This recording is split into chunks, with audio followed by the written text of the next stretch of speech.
Okay, good afternoon once again, and glad to see you that everyone's doing fine. Medyo mahaba na po ang araw natin.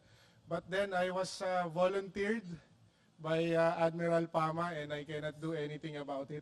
So I'll be the one to present what our group, session 3, Reducing Risk, was able to come up given the limited time that was given to us. Okay.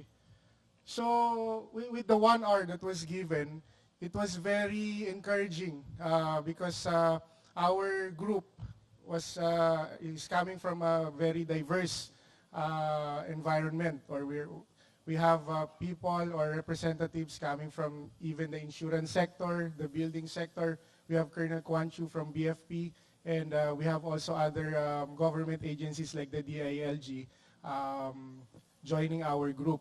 So definitely our group had the consensus that we cannot come up with a top 3 or our best 3 GOPs, but rather we would have we were able to identify what we were able to identify as GOPs there. We readily put it into our document. So the first gap would be the policy legislation. Priorities for action would be updating earthquake response, including more consultation with other stakeholders in the national and local levels. Desired outcome would be the updated policies and plans on disaster risk reduction. Now, as our second priority for policy and legislation, we have identified the fact that we have to integrate lesson learned and technologies and research into the policy development. The group has identified that there is a gap in the enforcement of the building code and land use plans in the local level. So the desired outcome that we came up was we'd like to revisit the building code, no? And other related codes into it. Of course, with Colonel Kwan Chu of BFP being part of our group, we'd like to revisit the fire code, the water code, and other codes that would pertain or would be in relation to the building code. And of course, ensure that people are available to carry it out. As pointed out by our member from the DILG, there should be more enforcement, and at the same time, stiffer penalties and sanctions should be given to those who violate the building code. So next in our gaps would be,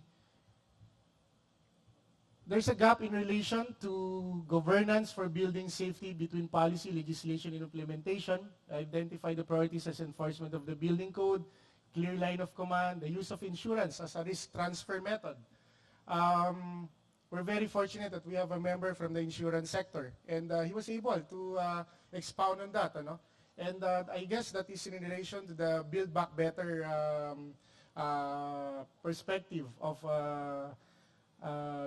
disaster resilience. Gaps in relation to understanding risk between experts and people at risk.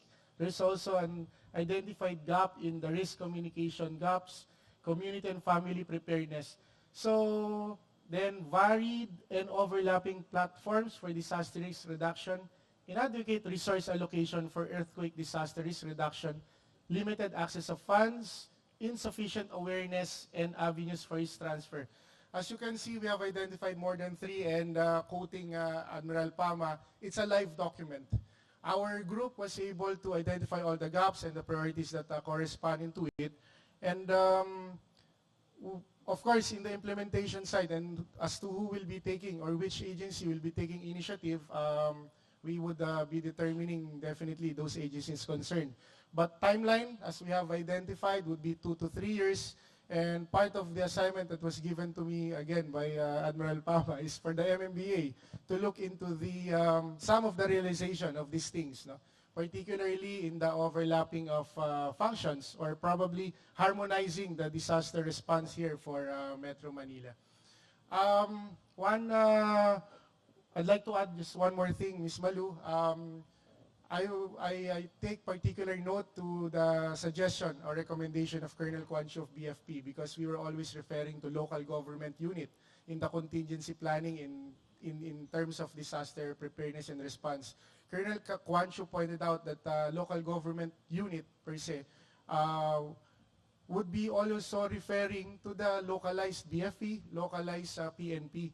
So he said that, sir, maybe when we refer to the local government, it should be really the local government only itself, the city hall, the mayor, the local chief executive.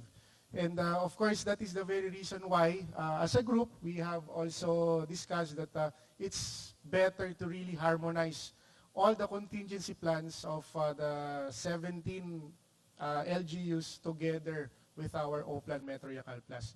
And so I think I was able to make it on time, ma'am, and I was able to present our group's output.